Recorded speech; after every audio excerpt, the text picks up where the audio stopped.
নমস্কাৰ restart academy চেনেলৰ অন্য এটা ভিডিঅ'লৈ সকলোকে স্বাগতম জনাইছোঁ।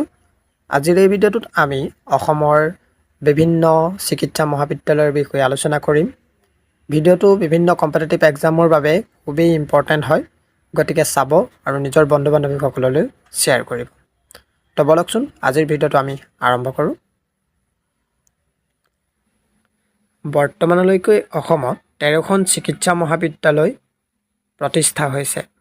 ইয়াৰে প্ৰথমখন চিকিৎসা মহাবিদ্যালয় হ'ল আছাম মেডিকেল কলেজ, যিখন 1947 চনত প্ৰতিষ্ঠা হৈছিল।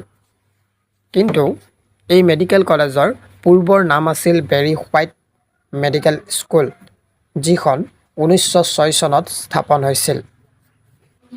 অসমৰ দ্বিতীয়খন মেডিকেল কলেজ হৈছে গুৱাহাটী মেডিকেল কলেজ, যিখন 1960 চনৰ 20 ছেপ্টেম্বৰত গুৱাহাটীত স্থাপন হৈছিল।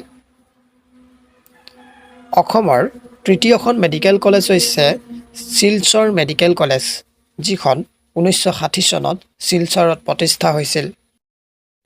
অসমৰ চতুৰ্থখন মেডিকেল কলেজ হৈছে Jorhat medical college and hospital, যিখন 2009 চনৰ 12 অক্টোবৰত প্ৰতিষ্ঠা হৈছিল।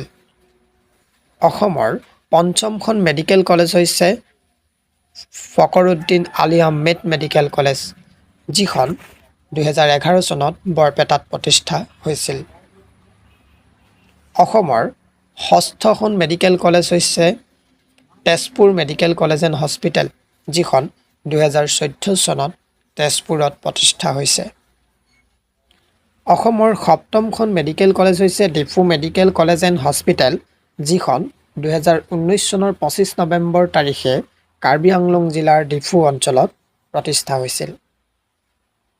অসমৰ অষ্টমখন মেডিকেল কলেজ হৈছে লখিমপুৰ মেডিকেল কলেজ, যিখন 2021 চনৰ 1 অক্টোবৰত উত্তৰ লখিমপুৰত প্ৰতিষ্ঠা হৈছিল।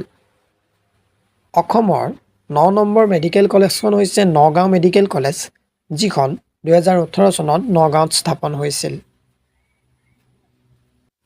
অসমৰ 10 নম্বৰ মেডিকেল কলেজ বুলি ক'লে আমি নাম ল'ব লাগিব গুৱাহাটীৰ চাংচাৰিত অৱস্থিত এইমছৰ কথা, অৰ্থাৎ all Indian institute of medical science, যিখন 2020 চনত প্ৰতিষ্ঠা হৈছিল। অসমৰ 11 নম্বৰ মেডিকেল কলেজখন হ'ল ধুবুৰী মেডিকেল কলেজ, যিখন 2022 চনৰ 8 আগষ্টত প্ৰতিষ্ঠা হৈছিল। অসমৰ 12 নম্বৰ মেডিকেল কলেজখন হৈছে নলবাৰী মেডিকেল কলেজ, যিখন 2023 চনত নলবাৰীত প্ৰতিষ্ঠা হৈছিল।